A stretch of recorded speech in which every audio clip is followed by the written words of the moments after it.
Kementerian Kesehatan, Kemenkes, mencatat peningkatan kasus COVID-19 dengan berbagai varian mengalami peningkatan di sejumlah negara, khususnya di kawasan Asia, pada minggu ke-12 tahun 2025. Terkait hal tersebut, Wakil Ketua Komisi 9 DPR Nihayatul Wafiro meminta, pemerintah segera perketat di daerah yang berbatasan langsung dengan negara-negara tetangga yang mengalami peningkatan kasus COVID-19. Jadi yang perlu dilakukan pemerintah, satu untuk memperketat di daerah perbatasan, kayak di bandara, di pelabuhan yang berbatasan langsung dengan negara-negara tetangga harus lebih diperketat pemeriksaannya. Karena kita tidak mau kasus tersebut masuk ke Indonesia, kata dia, kepada wartawan, Rabu, 4 Juni 2025. Selain itu, kata Nihayatul, pemerintah juga harus melacak masyarakat Indonesia yang belum melakukan vaksin COVID-19. Untuk men-tracing lagi masyarakat yang pada COVID-19 kemarin belum melakukan vaksin. Karena menurut data ternyata vaksin yang kita lakukan beberapa tahun lalu masih efektif untuk mencegah COVID-19 sekarang. Jelas Nihayatul. Nihayatul juga meminta, pemerintah segera lakukan sosialisasi kepada masyarakat agar menerapkan kembali protokol kesehatan.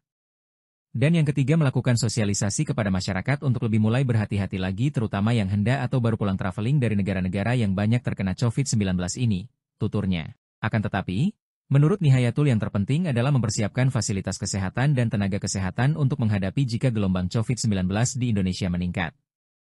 Yang lebih penting lagi adalah mempersiapkan fasilitas kesehatan kita dan tenaga kesehatan kita untuk menghadapi, jelas Nihayatul. Dan perlu kita waspadai juga kondisi tenaga kesehatan kita dan vaskes kita, imbuhnya. Ketua DPR RI Puan Maharani menyoroti lonjakan kasus COVID-19 di beberapa negara Asia Tenggara, termasuk Thailand, Malaysia, Singapura, dan Hong Kong. Puan mengatakan kenaikan kasus ini harus diwaspadai oleh pemerintah.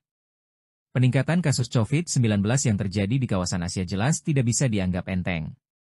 Pemerintah harus memiliki sense of urgency yang tinggi dan tidak boleh lengah, kata Puan dalam keterangannya, Rabu, 4 Juni 2025. Puan juga mengingatkan pemerintah untuk memastikan ketahanan kesehatan nasional menyusul adanya peningkatan kasus COVID-19 belakangan ini. Selain melakukan langkah-langkah antisipasi, pemerintah perlu memastikan Indonesia memiliki ketahanan kesehatan yang kuat, sehingga saat terjadi skenario terburuk, kita sudah siap dan bisa